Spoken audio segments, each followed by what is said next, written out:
Pilicode വെള്ളച്ചാലിൽ straight shooters academy സ്ഥാപിച്ച badminton indoor stadium July 19 മുൻ MLA M Rajagopalan ഉദ്ഘാടനം ചെയ്യും.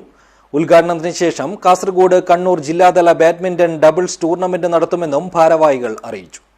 This news sponsored by Shobhika Weddings, Big Mall, Kanyanad, Kozhikode, Koilandi and Kutyadi.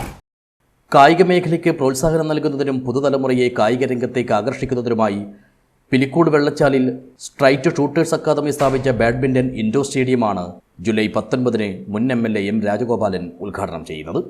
Pilicode ഗ്രാമപഞ്ചായത്ത് president E കുഞ്ഞിരാമന്റെ അധ്യക്ഷതയിൽ നടക്കുന്ന ചടങ്ങിൽ Nileshwaram block panchayat president CM Meenakumari ഉൾപ്പെടെയുള്ള ജനപ്രതിനിധികളും രാഷ്ട്രീയ പാർട്ടി പ്രതിനിധികളും ഒളിമ്പിക് അസോസിയേഷൻ സ്പോർട്സ് കൗൺസിൽ അംഗങ്ങളും പങ്കെടുക്കും.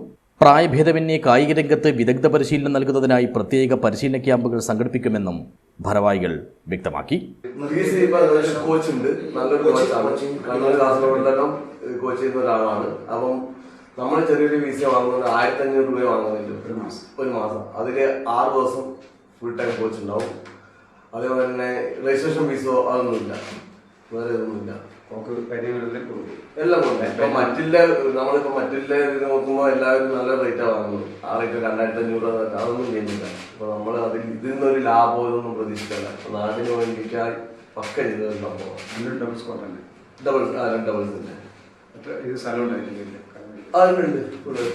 സ്റ്റേഡിയം സമർപ്പണത്തിന് ശേഷം നടക്കുന്ന badminton doubles tournament Kannur vigilance inspector P. Sunilkumar ഉദ്ഘാടനം ചെയ്യും.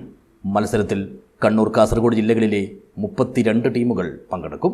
വിജയികൾക്ക് ക്യാഷ് അവാർഡും ട്രോഫിയും സമ്മാനിക്കുമെന്നും ഭാരവാഹികൾ അറിയിച്ചു. K. ശ്രീജിത്ത്, MTP നൌഷാദ് എന്നിവരാണ് വാർത്താ സമ്മേളനം നടത്തി ഇക്കാര്യങ്ങളെല്ലാം അറിയിച്ചത്. News bureau, Cheruvathur.